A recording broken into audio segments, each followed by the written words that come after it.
A trucker walked into a truck stop cafe and sat down at the counter.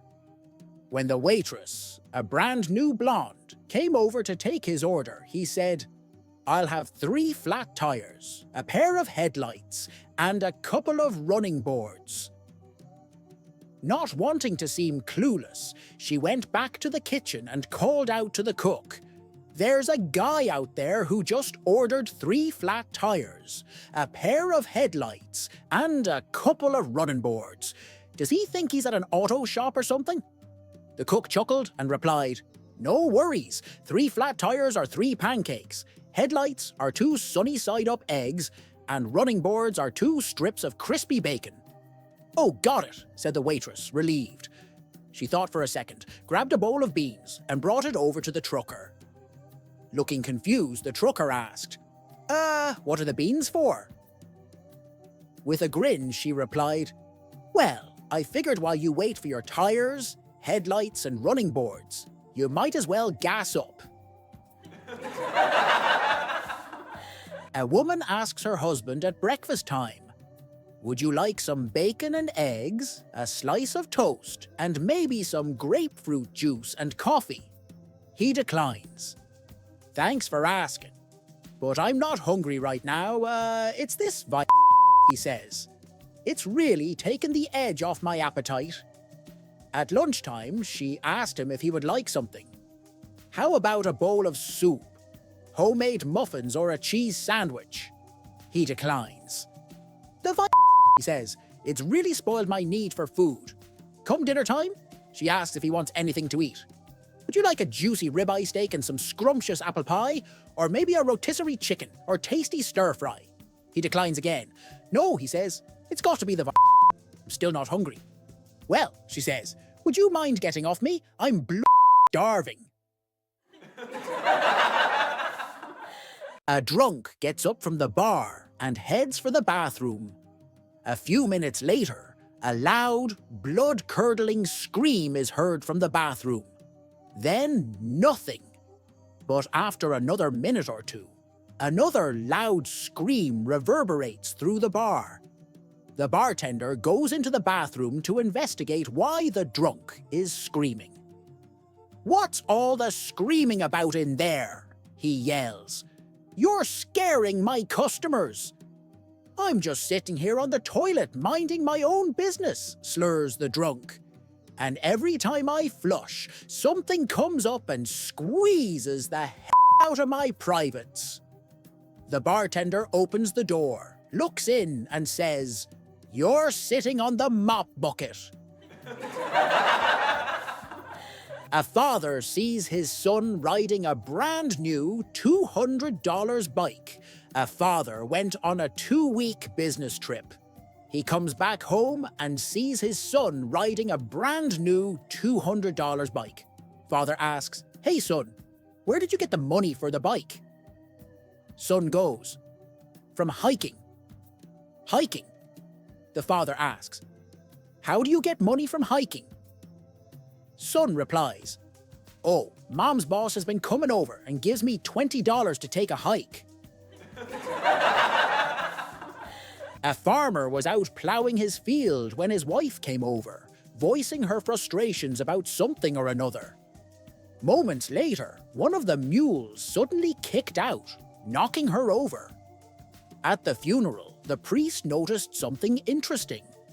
Whenever a woman approached the farmer to offer condolences, he would smile and nod. But when a man spoke to him, he would frown and shake his head. Curious, the priest asked, "I couldn't help but notice your reactions. When the women spoke to you, you smiled and nodded. But when the men spoke, you shook your head. Why the difference?" The farmer sighed.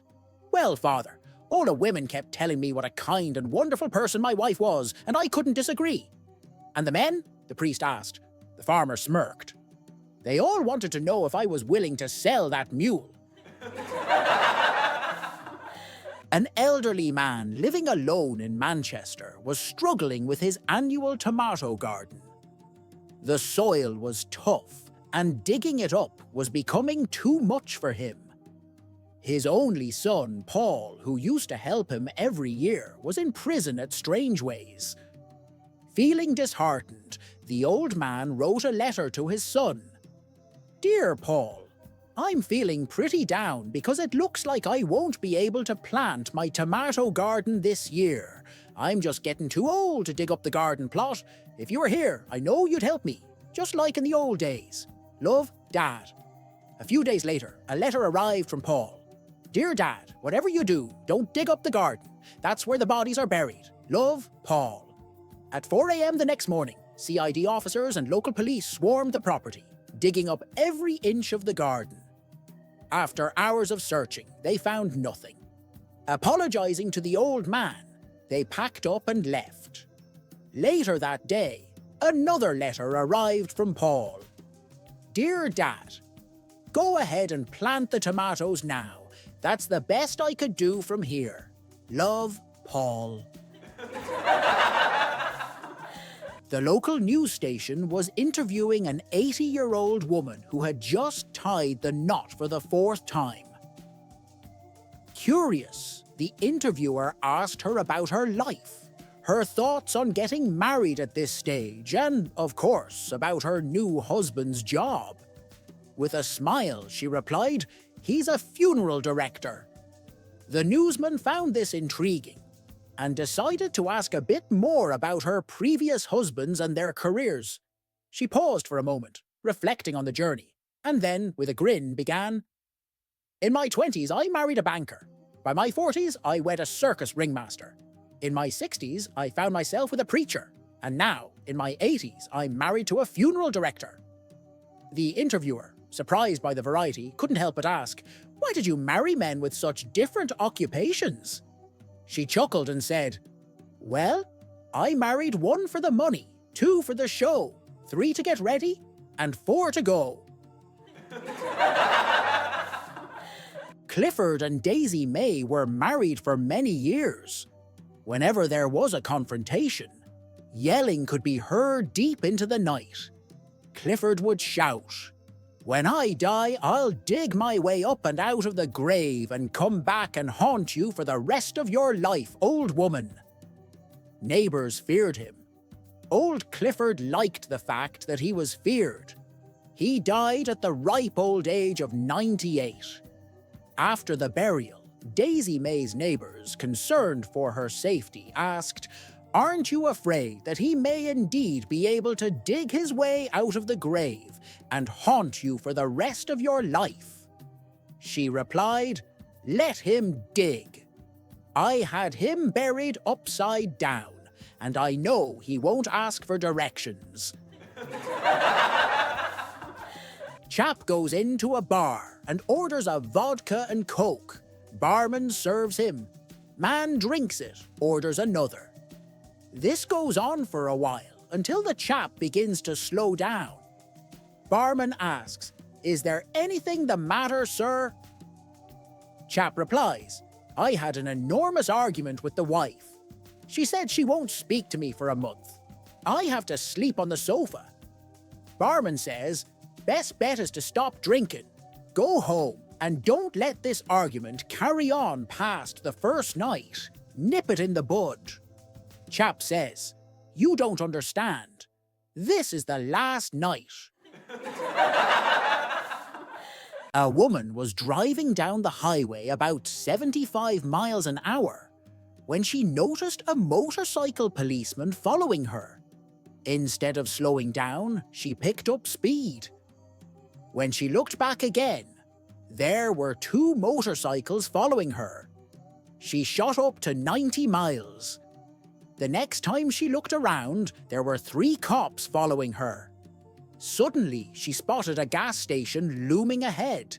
She screeched to a stop and ran into the ladies' room. 10 minutes later, she innocently walked out. The 3 cops were standing there waiting for her. Then, without batting an eye, she said coyly, "I'll bet none of you thought I would make it." The industrialist was horrified to find the fisherman lying beside his boat, chilling a pipe. "Why aren't you fishing?" asked the industrialist. "Because I've caught enough fish for the day." "Why don't you catch some more?" "What would I do with them?" "Earn more money. Then you could have a motor fixed to your boat and go into deeper waters and catch more fish. That would bring you money to buy nylon nets, so more fish, more money. Soon you would have enough to buy 2 boats, even a fleet of boats. Then you could be rich like me." "What would I do then?" "Then you could sit back and enjoy life." "What do you think I'm doing now?" From Timeless Simplicity by John Lane. A man walked into a supermarket, unaware that his zipper was down. As he moved through the aisles, a female cashier noticed him and, with a slight smirk, said, "Your barracks door is open." Confused, the man continued shopping, unsure of what she meant.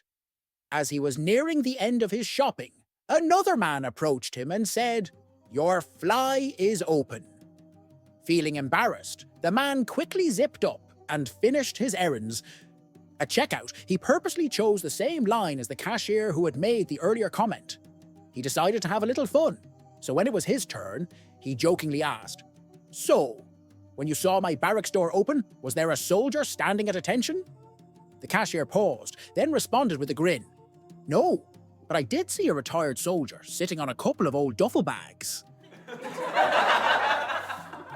A mother, father, and their 6-year-old son visit the zoo.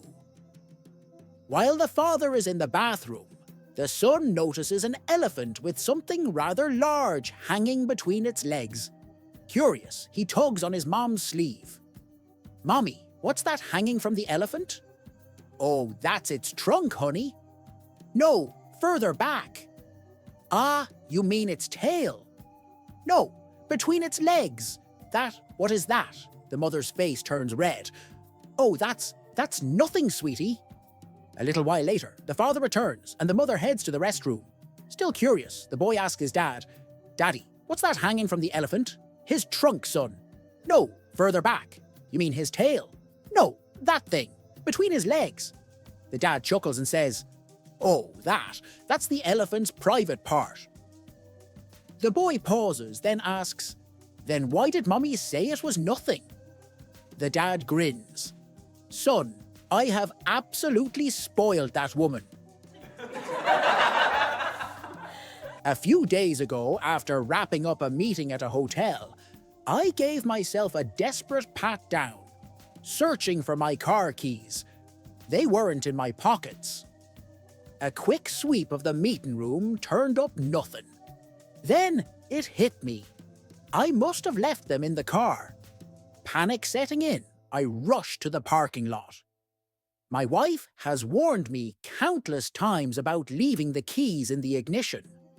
I always argue it's the best way not to lose them.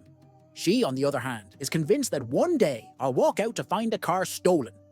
As I burst into the hotel's underground parking, I realized with a sinking feeling that her theory might finally be right. The lot was completely empty. I called the police, confessed my negligence, and reported my car stolen. Then came the hardest call of all. "Honey," I said, trying to sound calm. Side note, always use honey in situations like this. "I left my keys in the car, and it's been stolen." There was silence. I thought the call had dropped, but then her voice cut through. "Are you kidding me?" she snapped. "I dropped you off." Now it was my turn to be silent, my face burning with embarrassment. "Well, come pick me up then," she shot back. "I will, just as soon as I convince this cop I didn't steal your car." Ah, yes, the golden years. Mr. Horse has always wanted to play the guitar. So he starts going for lessons, and after a few months he is quite good. So he calls on his friend Mr. Pig, who plays the piano, because he would like to start a band. They write some songs and play at some venues, but all the fans say that they need a vocalist to take their band to the next level. So they ask their friend Mr. Chicken, who has always been a great singer. Soon they're getting large gigs at concert and are world famous. They have all the money they could wish for. Sadly, Mr. Chicken gets sick and the band is forced to break up. A few weeks later, Mr. Chicken passes away. Mr. Pig is devastated and changes his name and goes completely off the grid. Mr. Horse's parents also get into a large dispute and get a divorce. Mr. Horse now has no friends or family to go to. He enters a downward spiral and turns to substance abuse. Eventually, he comes back to his senses and decides to put together the last of his money and go on one big solo tour around the world to show everyone that he still has his talent. But the tour fails and he loses his money. He decides that he is going to drown out his sorrows with alcohol. Horse walks into a bar and the barman says, "Why the long face?" An elderly lady was sitting on her front porch, gently rocking away, when suddenly a fairy godmother appeared before her. "You've lived a long life," said the fairy godmother, "so I'm here to grant you 3 wishes." The old lady thought for a moment and said, "Well, I'd like to be really rich." Poof! Her rocking chair transformed into solid gold.